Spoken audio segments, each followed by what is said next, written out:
Prophetic Method of Ustad Abdessalam Yassine. And the third question it's answered, which is the key question, is how can we pursue excellence based on the 10 virtues of the Prophetic Method? The first question, the reason why, the reason this is relevant, or the reason it's important that we have to pursue excellence, well, three things. Number one, Allah Ta'ala, God the Almighty, commands it. We all know that we have to slaughter a sheep or an animal for Eid. ذبح الأضحية سنة مؤكدة. هذا الفعل، ولكن كيفية ذبح الأضحية هذا شيء آخر.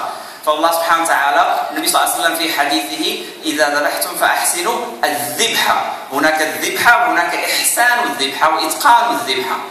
So when you slaughter an animal, the sacrifice, you have to make sure you do it well. The key word is what? When you do your salah, your إقامة الصلاة, إتقان الصلاة, تصلي 5 مرات في اليوم, ولكن كيف هي هذه الصلاة? You do your salah, but the question, how is this salah? Is it done well or not well?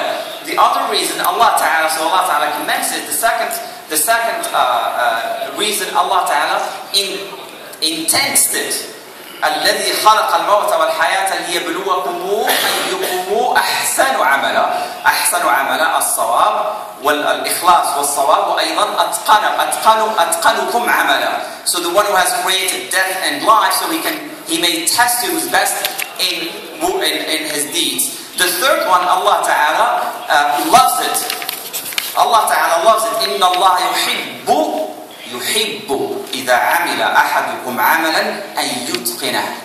Allah Ta'ala loves it when someone does something, He perfects it. Now, how is this relevant to the Minhaj al-Nabawi, Prophetic Method of Ustad Abdessalam Yassine? Now, we all know by now that a lot of speakers, they talked about the two primary objectives, al-adl wal-ihsan. Now, under ihsan, we all learn by now that there are three meanings of ihsan. So the first one is worship, al-ibadah, أن تعبد الله كأنك تراه. That's number one. Number two, al-ihsanu ila al-nasi bad'an bil-walidayn, to serve His creation.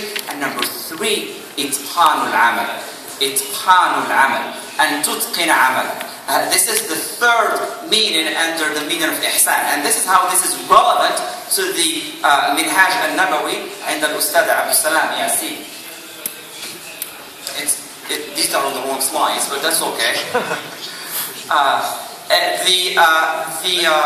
The next question is, how can we pursue excellence? كيف نتقن عملنا? And one of the things I discovered based on this paper, that the 10 khisal, the 10 virtues and qualities of the prophetic method, they themselves can be used as a guide to pursue excellence. يعني ممكن أن نستعمل الخصال العشر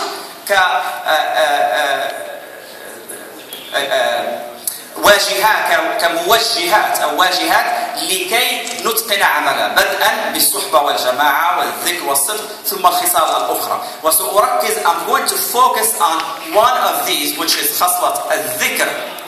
كيف يمكن الإنسان أن يتقن عمله بخصلة الذكر؟ ما علاقة ذكر الله بإتقان العمل؟ هذا سؤال غريب بالنسبة للإنسان الغريب والبعيد عن ذكر الله عز وجل. It looks very strange question to ask. How can you be a dhakir, and how can dhikr of Allah, the remembrance of God, help you? How can it help you pursue excellence? And we can go over a few points under this attribute, which is the dhikr of Allah Ta'ala. And we can summarize it in one word, which is the remembrance of Allah Ta'ala gives you the power. It gives you that power to stay the course. Why? Because if you want to reach really high, because when we say excellence, when we say perfection, when we say pursuing high levels, we're talking about something that requires a lot of work, a lot of time. You have to start, and you have to try, you have to fail, and you have to not give up. And who's going to give you the power to stay the course?